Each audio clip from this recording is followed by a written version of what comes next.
Mengenai survei awal karakter industri atau bidang atau organisasi yang akan diaudit.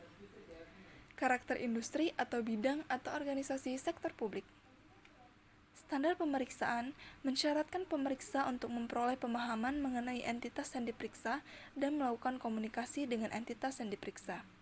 Standar pemeriksaan memberi kesempatan untuk memperluas pihak yang akan diajak berkomunikasi tentang hal yang berkaitan dengan informasi tertentu selama perencanaan pemeriksaan, termasuk kemungkinan adanya pembatasan dalam pelaporan untuk mengurangi risiko salah interpretasi atas laporan hasil pemeriksaan. Pemahaman dan pengetahuan yang cukup tentang karakter industri atau bidang atau organisasi sektor publik harus dimiliki oleh auditor. Dengan pemahaman dan pengetahuan yang cukup akan karakter industri atau bidang atau organisasi, maka dengan sendirinya, auditor dengan cepat mudah memahami peristiwa-peristiwa, transaksi-transaksi, dan praktik-praktik yang dapat berpengaruh secara signifikan pada laporan keuangan organisasi sektor publik. Dari penjelasan tadi, berikut disampaikan beberapa contoh bagaimana pemahaman atas bisnis dan aktivitas operasional untuk memastikan mutu yang tinggi atas jasa yang diberikan kepada klien. Yang pertama, mengembangkan harapan atas laporan keuangan. Dalam hal ini melibatkan penggunaan pengetahuan tentang kinerja bisnis untuk mengembangkan harapan atas jumlah yang dilaporkan dalam laporan keuangan. Yang kedua, pengaruh industri terhadap sistem informasi. Yang ketiga, mengevaluasi kelayakan estimasi akuntansi. Dan yang terakhir, dasar untuk jasa bernilai tambah. Selanjutnya, tujuan survei awal. Apa sih tujuan survei awal? Tujuan survei awal adalah untuk memperoleh informasi dan gambaran umum auditan. Perolehan informasi dan gambaran umum auditan akan memberikan manfaat berupa pemahaman yang lebih mendalam mengenai dasar hukum atau peraturan yang berlaku, tujuan organisasi, kegiatan operasional, metode, prosedur, dan kebijakan yang berlaku, seperti masalah-masalah keuangan dan informasi di lapangan yang lain, dan masalah-masalah yang belum terpecahkan.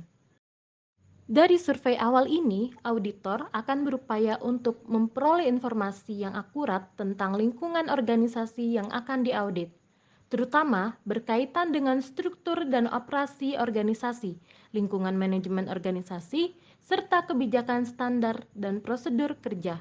Informasi mengenai 3 hal tersebut dapat membantu auditor dalam menentukan langkah perencanaan audit berikutnya, yaitu pertama, menentukan tujuan audit dan rencana audit secara detail. 2. Memanfaatkan sumber daya yang tersedia untuk hal-hal yang bersifat material. Dan yang terakhir, mendesain langkah-langkah audit secara efisien dan menghindari kesalahan.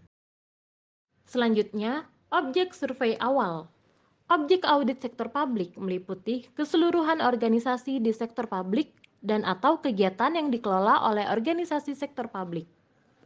Objek audit lainnya adalah pengorganisasian entitas.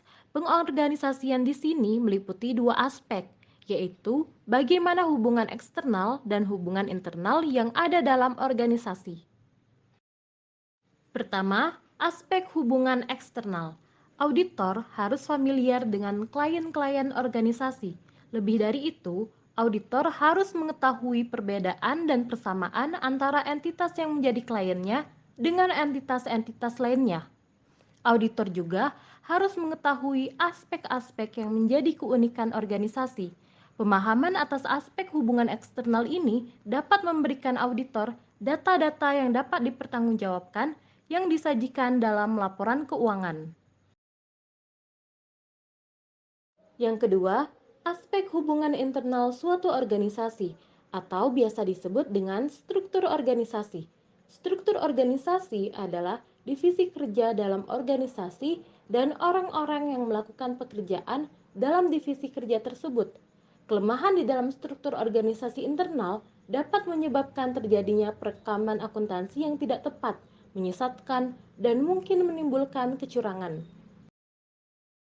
Berikutnya, aspek yang menjadi objek survei awal dari klien dapat berupa bidang usaha klien, status hukum perusahaan, kebijakan akuntansi, neraca komparatif dan perbandingan penjualan, laba atau rugi tahun lalu dan sekarang, kontak klien, permasalahan akuntansi, audit, dan perpajakan yang ada di lapangan. Aspek-aspek dari klien tersebut dapat menjadi objek survei awal tim audit guna memperoleh informasi dan gambaran umum mengenai auditan. Materi berikutnya, kertas kerja survei awal. Apa sih kegunaan kertas kerja survei awal? Kertas kerja survei awal ini digunakan sebagai alat bantu bagi auditor saat melakukan persiapan survei awal, merekam semua informasi yang dikumpulkan, dan menyiapkan pengelolaan data atau informasi yang telah terkumpul. Kertas kerja survei awal memuat informasi tentang rencana kerja auditor seperti nama staf. Nama staf meliputi nama partner, nama manajer, nama supervisor, nama senior, dan nama junior. Waktu pemeriksaan. Informasi yang berkaitan dengan waktu pemeriksaan yang disajikan dalam kertas kerja survei awal dapat berupa waktu dimulainya pemeriksaan, lama waktu pemeriksaan, deadline, dan anggaran. Jenis jasa yang diberikan terdiri dari general audit, special audit, bantuan administrasi, menyusun neraca atau laba rugi, dan perpajakan. Berikutnya, bantuan yang dapat diberikan klien. Yang pertama, mengisi formulir konfirmasi piutang utang. Yang kedua, membuat schedule. Membuat schedule ini terpecah lagi menjadi 4. Yang pertama, aging schedule. Yang kedua, rincian harga tetap. Yang ketiga, rincian utang dan piutang. Dan yang keempat, rincian biaya yang masih harus dibayar. Berikutnya, jadwal kegiatan. Jadwal kegiatan ini meliputi jadwal kerja per bulan, siapa yang mengerjakan, berapa jam waktu yang dibutuhkan. Nah, bagian penutup dari informasi tentang rencana kerja auditor harus dicantumkan. Yang pertama, dibuat oleh, kedua, direview oleh, yang ketiga, disetujui oleh. Dengan catatan harus disetujui oleh mitra. Regulasi yang terkait. Regulasi yang berkaitan dengan survei awal karakter industri saat pelaksanaan audit adalah regulasi tentang tim audit dan kebijakan audit. Regulasi tentang tim audit akan memperjelas nama-nama yang akan melakukan survei awal atau pemeriksaan awal terhadap entitas. Sedangkan regulasi tentang kebijakan audit akan berkaitan dengan lingkup survei awal yang akan dilakukan berdasarkan kebijakan audit tersebut.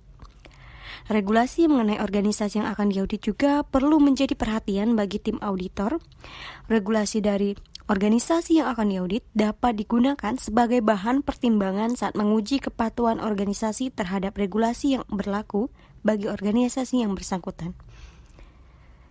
Regulasi survei awal audit dapat diatur dalam undang-undang, peraturan pemerintah, peraturan Menteri Keuangan, dan lainnya. Sebagai contoh, pelaksanaan audit dilakukan berdasarkan standar dari International Organization of Supreme Audit Institution atau INTOSAI. Dokumen pelaporan dan perencanaan dari organisasi yang akan diaudit.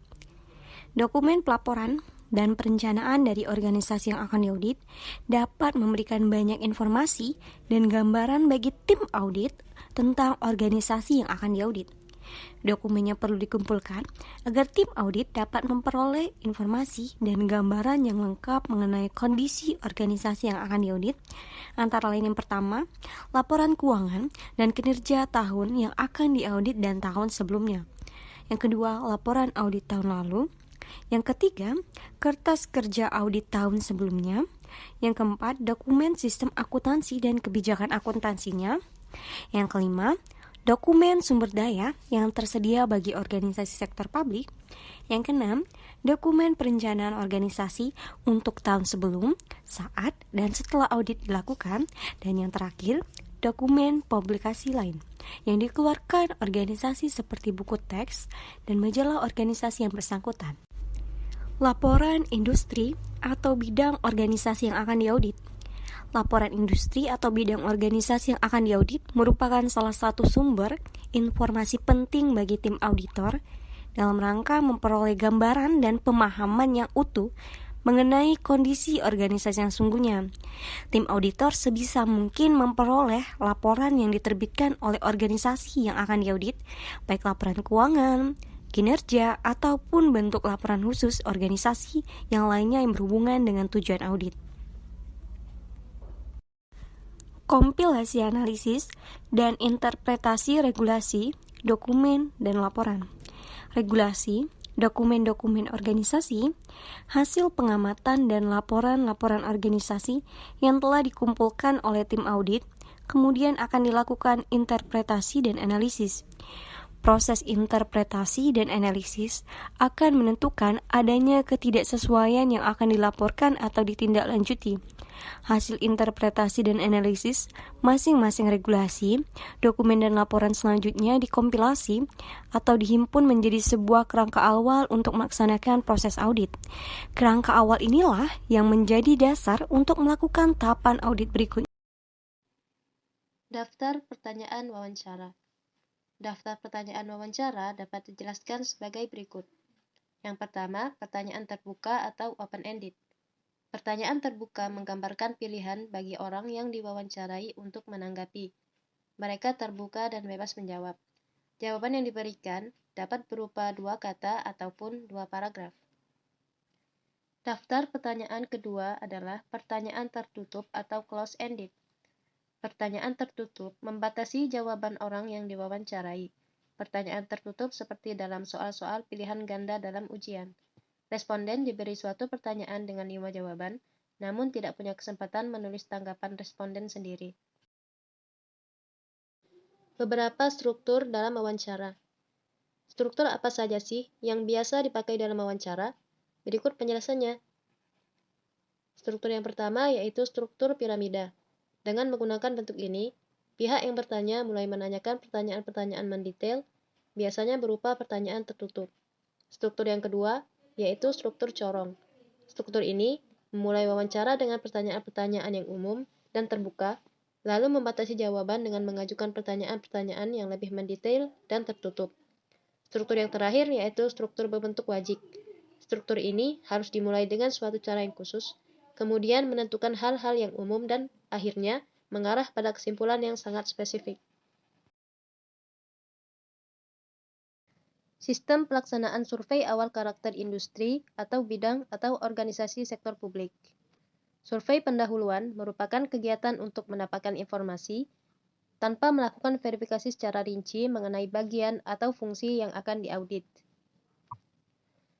Survei pendahuluan tentunya memiliki beberapa tujuan. Apa saja tujuannya? Yang pertama, lebih memahami aktivitas klien. Yang kedua, mengidentifikasi area atau bidang yang memerlukan penekanan khusus dalam audit. Yang ketiga, memperoleh informasi awal sebagai bahan untuk melaksanakan pekerjaan lapangan atau fieldwork. Yang terakhir, menentukan apakah perlu melakukan audit lebih lanjut.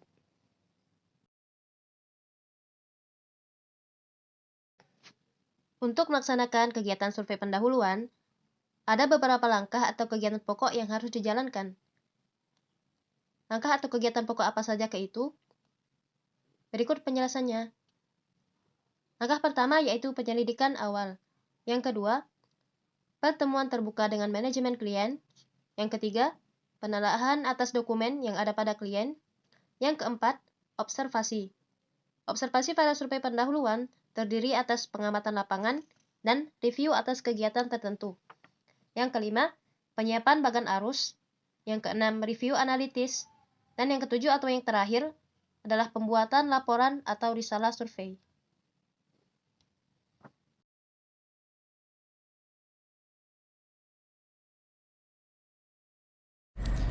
Selama survei pendahuluan, auditor harus mengumpulkan informasi esensial yang umumnya diklarifikasikan berdasarkan fungsi manajemen, yaitu 1. Informasi yang berkenaan dengan perencanaan, 2. Informasi yang berkenaan dengan pengorganisasian, 3. Informasi yang berkenaan dengan pengarahan atau pengaturan, 4. Informasi yang berkenaan dengan pengendalian. B. pertemuan dengan organisasi yang akan diaudit. Survei tim audit terhadap organisasi yang akan diaudit didahului dengan adanya pertemuan antara ketua dan anggota tim audit. Pertemuan ini memiliki beberapa tujuan, yaitu 1. Memperkenalkan anggota tim audit kepada pimpinan teraudit. 2. Menegaskan hubungan formal antara tim audit dan teraudit. 3. Mengkonfirmasi jadwal pertemuan-pertemuan dan penutupan audit. 4. Mengklarifikasi setiap rencana audit yang dirasa masih belum jelas. Selanjutnya, teknik pelaksanaan survei awal karakter industri atau bidang atau organisasi sektor publik.